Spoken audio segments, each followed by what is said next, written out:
she's good, she's good. I'm gonna walk on.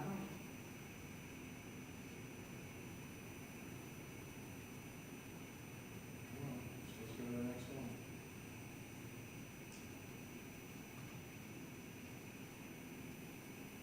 Next slide. Okay, what's up?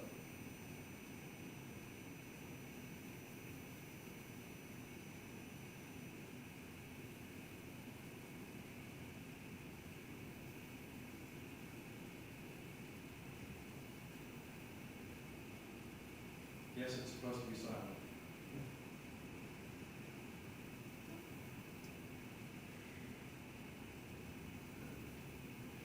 Go ahead.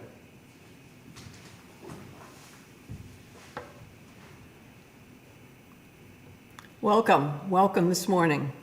Welcome to church. I'm Linda Underwood, and I'm a member of this congregation. This congregation, the Unitarian Universalist Congregation of Venice, or UCOV as we call it, where we strive to be a beacon of liberal religion for Florida's Suncoast and a refuge for all who seek a welcoming community no matter your color, creed, ability, or class, no matter who you love, your gender expression, political affiliation, or religious belief. Here we celebrate our differences as we learn from one another. If you'd like to know more about this congregation and its many opportunities for learning, growth, and connection, you can peruse our calendar and announcements on Facebook or on our webpage at uucov.org. If you're watching this on YouTube, please remember to like this video by hitting the thumbs up icon below. Leave us a note in the comments section and click the subscribe button on your YouTube channel. We hope you'll find something in this service that speaks to you and maybe lifts you up or challenges you in ways that lead to spiritual reflection and personal growth. We're glad you've chosen to join us again. Welcome to church today.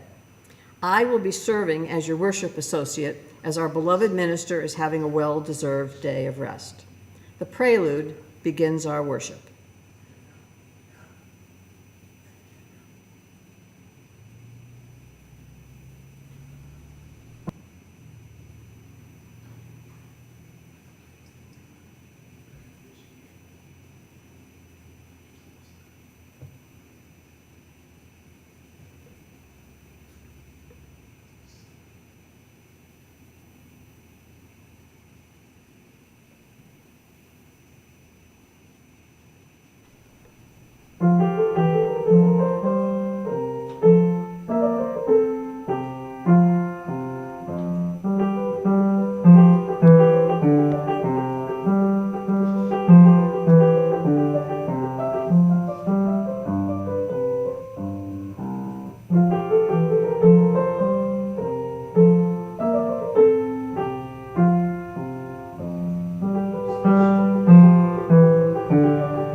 Our call to worship comes from 20th century Unitarian theologian and teacher James Luther Adams. A living tradition is not bequeathed through some law of inheritance. It must be earned, not without dust and heat, and not without humbling grace.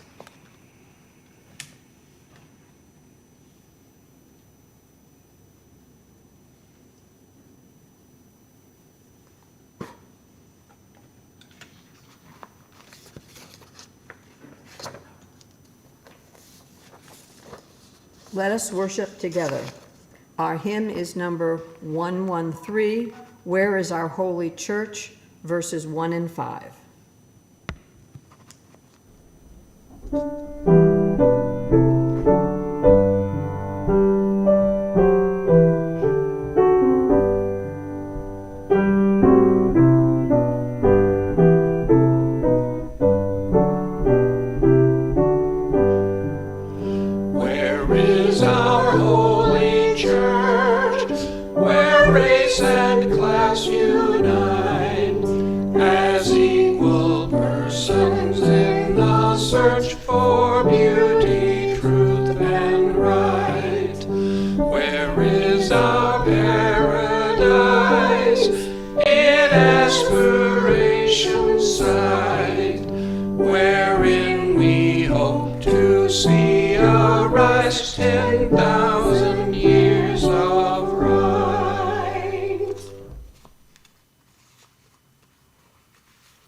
Let us join together in a spirit of meditation as we begin with a reading called In Heaven, written by Reverend Mark Bellatini.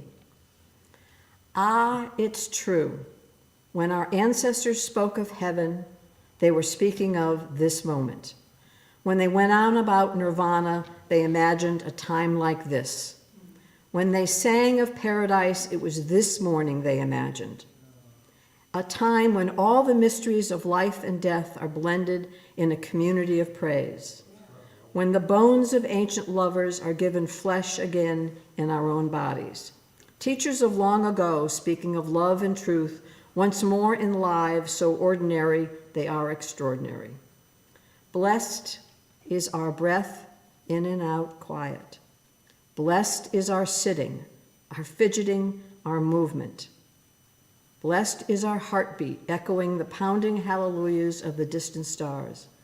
Blessed is the silence that is presence and not absence.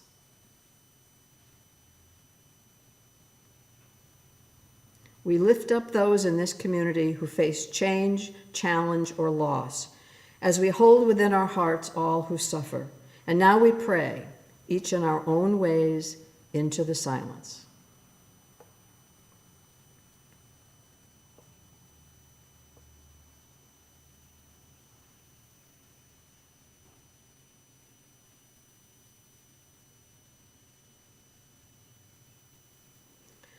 The hopes of this community are offered forth in the names of all those who have gone before, and in the names of all of those who will come after, in the names of all the helpers of mankind. Shalom, salam, amen, and blessed be.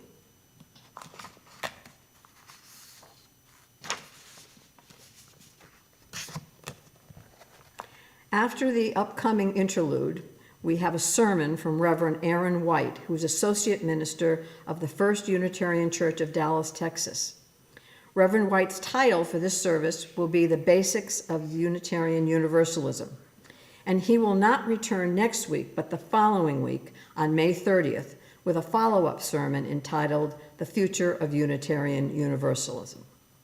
And now our interlude is Londoner Skizzenbuch, number 10, written by Wolfgang Amadeus Mozart, and the accompanying photographs are from this congregation's outdoor coffee hour following last Sunday's service.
Well, as Reverend Cantor said in our welcome this morning, over the next couple of weeks, we're going to try and explain to you the foundations and basics of our history and where we came from and why this is a worthwhile endeavor and what the future of our faith is going to look like, and we're going to do it in 15 to 20 minutes over the course of 2 weeks. As you know, we will fail at that task, and it's impossible to encompass all of what we really should cover in that time period or answer all of the questions that I got via email or Facebook when we threw out this topic for these next 2 Sundays. I apologize if we don't get to your particular question.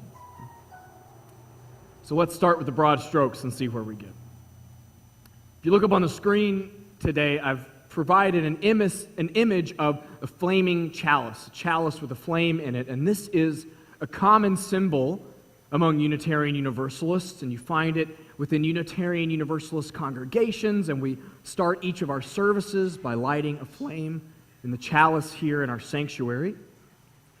I chose this particular image to share with you because it's familiar in our church, it's on the front of your hymnals, and I think it's a very good teaching tool for our history and who we are, and it's a portable tool to help you remember. Each piece of this has some significance to our history and how we got here. So to explain the basic formation of the Unitarian Universalist tradition, I would say that we arose out of the merger of 2 liberal branches of Christianity, the Unitarians and the Universalists. No surprise there, right? These 2 groups are represented by the 2 circles around the flaming chalice, and the Unitarians, the first group we mentioned, were Christians who rejected the notion of the Trinity. They said to them, and in their original searching, that they said that the Bible did not show to them that God was formed out of 3 people. Instead, they believed that God was one, unified, Unitarian. They regarded the teacher Jesus as a human prophet, a human teacher of wisdom and moral value, one of the most excellent of these teachers to ever walk the earth, but they stressed his humanity because for the Unitarians, religion was about moral cultivation. We often say that they asked us to live the religion of Jesus, not about Jesus, if that distinction makes sense. For a lot of them, it was precisely Jesus' humanity that made sense because the kind of life that we were being asked to live in our communities was not the kind of life that only a person who was fully God could live. It was something that you and I aspire to as well. And the Unitarians also rejected the idea of original sin. They said that you did not have to overcome your humanity in order to be worthy of the divine. Might be easy words to say in this place now, but we shouldn't forget what profound changes these represented when we're talking about the 17 and 1800s where the Unitarians flowered in America.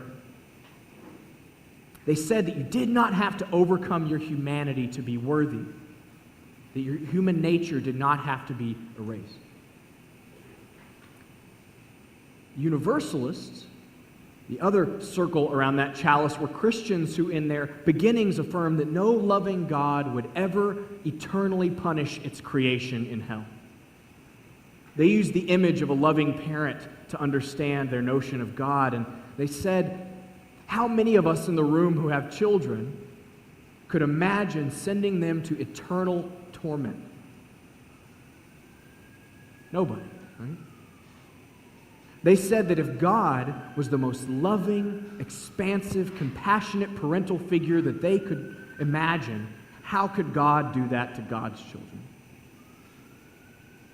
One of the most famous Unitarian Universalists in our history is a man named Hosea Ballou, and we don't hear a lot about him in this congregation, but he was incredibly important to the formation of our faith.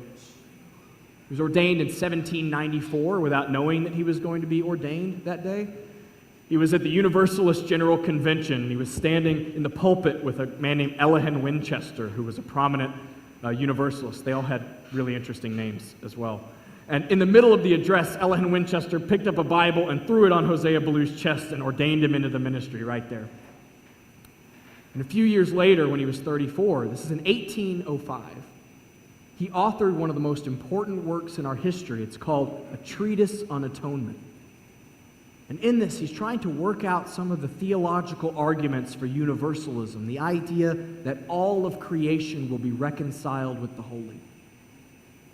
And his arguments are not hard to understand, but they were incredibly profound at the time. He says it made no sense to him for an infinite God to infinitely punish finite human beings for making finite mistakes. That it made no sense for him for an unlimited force to be brought down in punishment, unlimited people who do what limited people do. And then I think my favorite part of this work, and the part that I think changes what religion itself is about for us, is a part where he says that in the relationship between God and human beings, God is not the dissatisfied party. No? That's a change. It questions why we gather together, what we're called to do in religion, that in the relationship between God and human beings, he says, God was not the dissatisfied party. This is in 1805. And there were many types of universalists, and some of them disagreed. Some of them thought maybe there's a hell that you go to for a little while, and then later, and then you get into heaven. And they had disagreements just like any other religious group does. But eventually, the Universalist church in America became an inclusive, world-embracing faith that drew from many sources. Some of the early 20th century Universalist congregations had big murals of the cosmos and stars and galaxies on their ceilings. This image of the flame being off-centered is to represent the old Universalist religious symbol, which was a circle with an off-centered cross in it. It meant that they were embracing their historic Christian lens on how they experienced God, but they were leaving room for other paths to the holy. And then that image of the flame in the chalice itself was created by a man named Hans Deutsch. He was an Austrian artist in 1941. The Unitarian Service Committee was a justice-making organization that was working to get Unitarians and Jews and others out of Germany at the time, and they needed official symbols and paperwork to look credible and trustworthy to the people that they were helping. And in the mid-20th century, these religious groups, the Unitarians and the Universalists, became more and more similar in many ways, and also probably needed to join to survive in a changing religious world. And they merged in May of 1961. Actually, 10 years earlier, the teenagers of the Universalists and the Unitarians merged nationally, 10 years before the adults did. And in 1961, they formed what is called the Unitarian Universalist Association of Congregations. You will tell if you've been around here long enough that we can lengthen any title. But this is not a denomination. What we have today is an association of independent, free congregations who have made a decision about how we want to live together. Now, a lot of people ask us what our relationship to historic Christianity is and the Judeo-Christian tradition.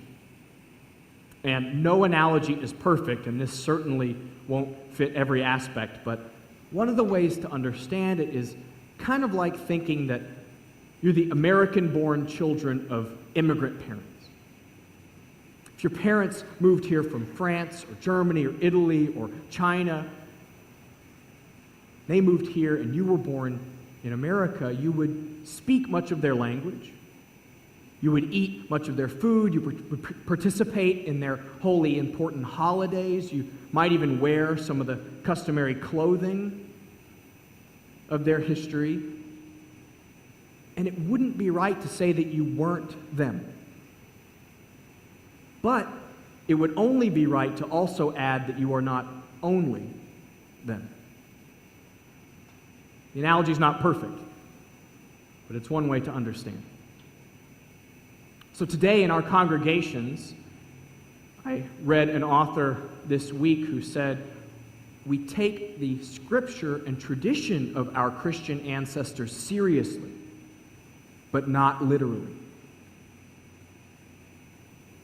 And one of the explicit differences between us and some of our brothers and sisters in other faiths is that we have explicitly built in an open search for truth and wisdom into how we operate. We're not only drawing from one story in our wisdom stories. From these pulpits and in classrooms and in our spiritual disciplines, you are likely to hear the Bible, and you are likely to hear world religious scriptures and the poetry of Mary Oliver and scientific texts which teach us to be in awe of the mysteries of evolution and cosmology. You will hear poetry and art and drama.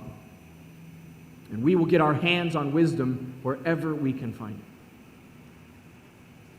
But my guess is that you're not in this room today because of what some 17th or 18th century theologian thought or didn't think.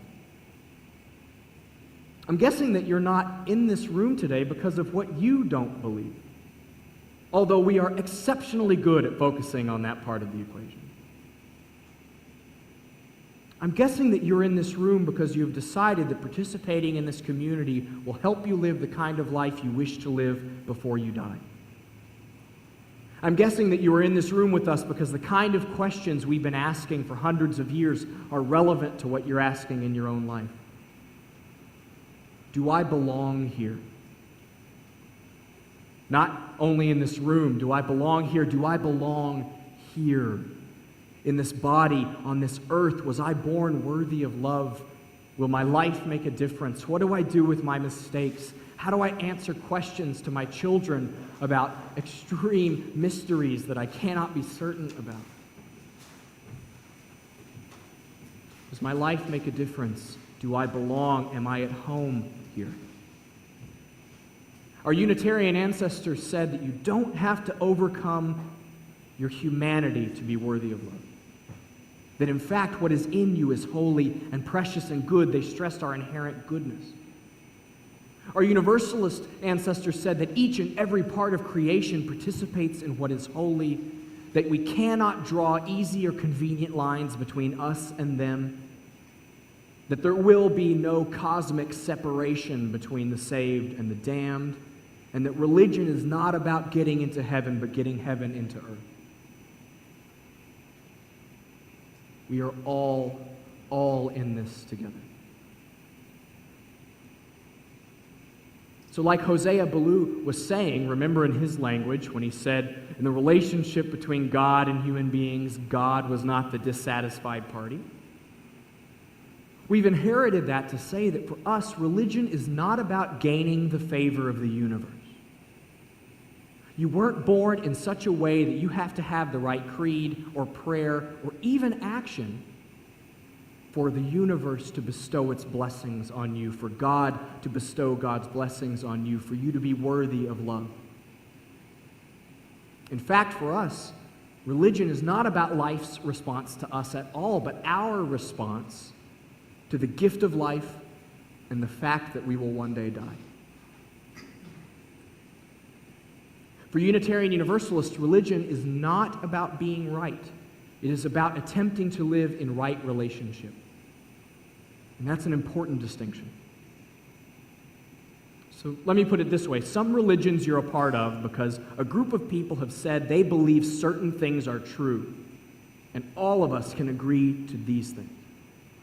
That's a creedal religion. Other religions you're a part of because you've made a promise about how you're going to live on earth with others. That's a covenantal religion. We're the latter kind. Ours is not a creedal faith, but a covenantal faith. It means that I don't come here to be better or more worthy than anyone else or to secure a special place for myself and my family, that we don't come here to be right. It means that every day that we wake up and every time we come into this sanctuary together, we're re-upping on a promise that we've made about how we will live. In fact, that word covenant is in the affirmation that we say together each week. Not a statement of belief, but a promise about the kind of life that we're guided by. Love is the doctrine of our church. The quest of truth is its sacrament, and service is its prayer. To dwell together in peace, to seek knowledge in freedom, to serve humanity in fellowship to the end that all souls shall grow in harmony with the divine. Thus do we covenant with each other. You could hear a lot of the history that I was talking about in those words. Now, I have to think that many of our Unitarian and Universalist ancestors would be bemused by our current religious tradition. If Clara Barton or Susan B. Anthony or Ralph Waldo Emerson or Abigail Adams were to grace the walls of our church, I think likely they would be shocked at how much our church has changed since the kind of churches that they were working to build. But I do think they would recognize the thread that has run through who we are and what promises we make as a people. I think they would recognize something that I believe we have always carried, and I hope we always do, which is a promise to be guided by profound humility and active love. Profound humility and active love. Profound humility asks us to admit that even though we want certainty about life's biggest questions, we're unlikely to find it.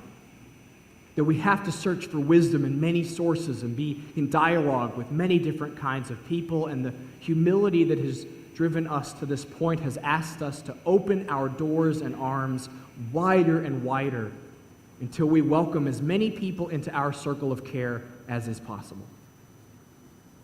At our best, we exemplify the kind of welcome that we read this morning in our second reading. At our best, that is the kind of broad and vibrant welcome we can offer that pays little regard to the petty labels that we like to throw around. And humility reminds us that we are not the first people to come up with the idea of hospitality, or welcoming all, or working to build a just world, or respecting science, or a list of the other things which we so often like to hold up that make us uniquely us. That reading was from the Catholic Church this morning. And in addition to humility, our people have always been driven, and I hope will continue to be driven, by active love. This means that religion is not meant solely to save or make happy a single human being.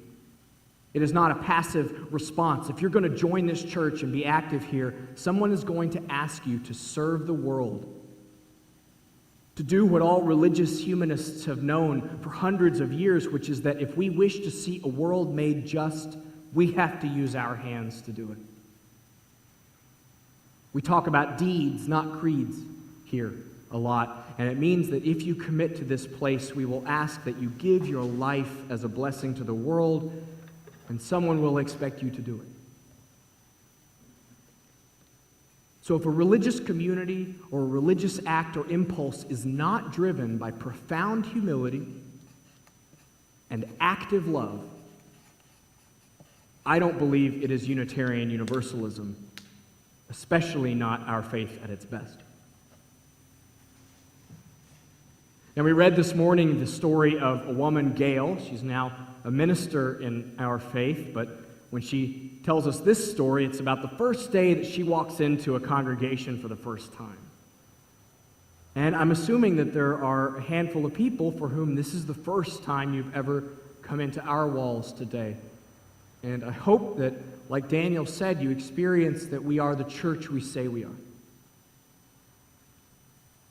Gail said that she came in, like I imagine many of us have done for the first time in a congregation, with a set of assumptions and baggage about organized religion, and really kind of not wanting it to work, wanting to be proven right, that we wouldn't belong, that there wouldn't be a place for us at the table, that my beliefs and values wouldn't be honored.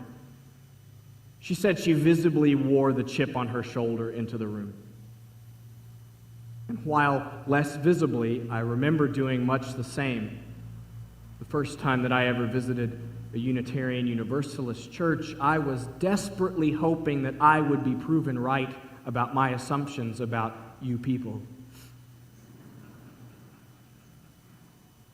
And they wouldn't let me do it. When Gail said that she stayed in the Unitarian Universalist tradition, it was for all the right reasons.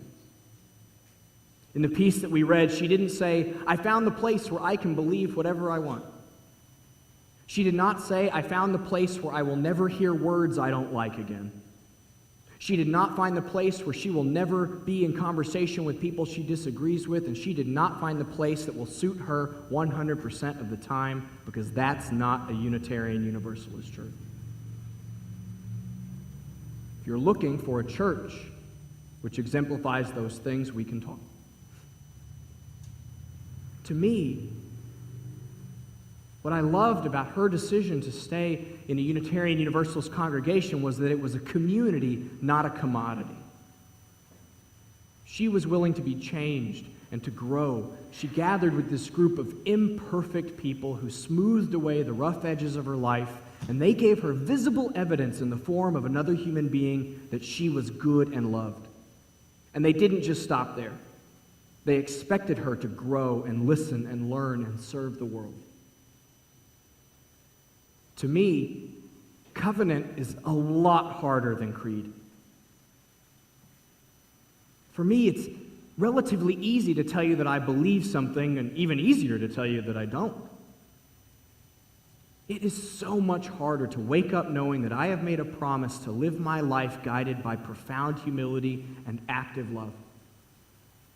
Because I know that I will fall short of that mark, and I know that I have repeatedly failed in this task a few times today. But I think the even harder thing, and it sounds strange that it's hard, but I think that the harder thing about this is that in a covenantal community where we've promised to live these values, I actually have to trust you to love me when I screw up, and when I'm not right, and when we disagree, and when I have made profound mistakes.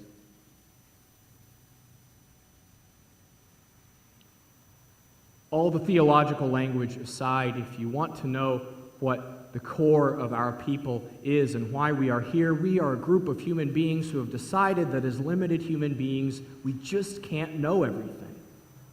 And our best response to the gift of life is to love and serve as many others as we can while we are still alive, for this might be the only life we have.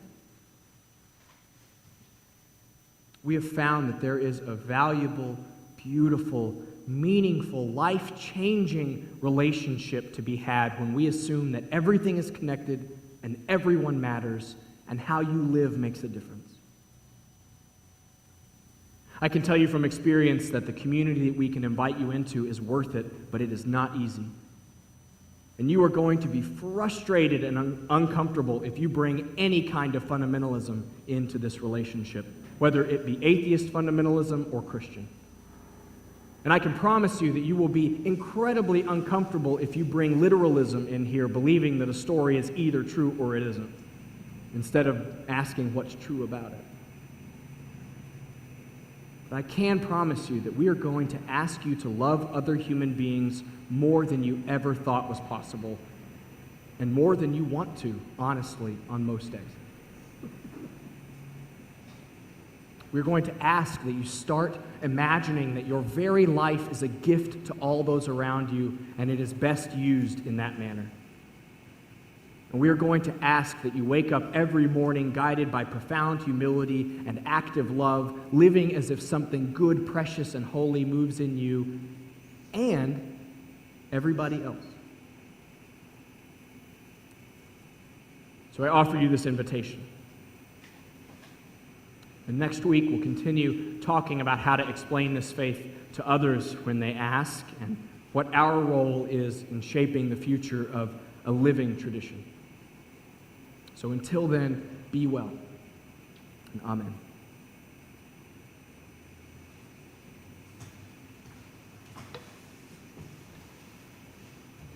Thank you for that sermon. profound humility, and active love. A worthy goal. Our hymn is number 107, Now Sing We of the Brave of Old, verses 1 and 4.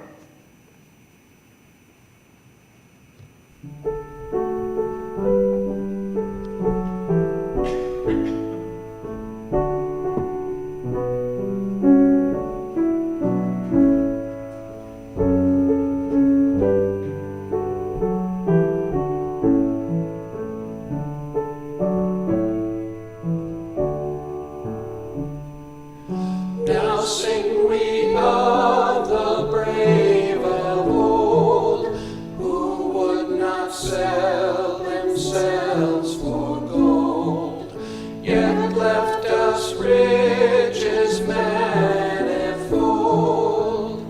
Alleluia.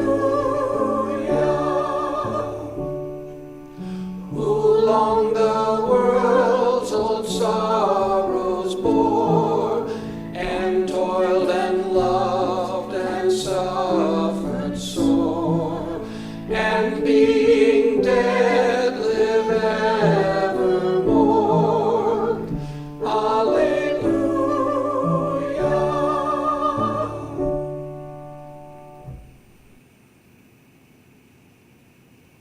Our benediction is from Aisha Hauser and Susan Lawrence.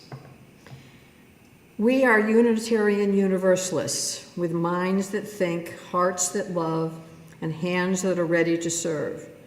Together we care for the earth and work for friendship and peace in our world. Go in peace, walk softly on your paths, and may the light of love shine on you all of your days.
Thank you all.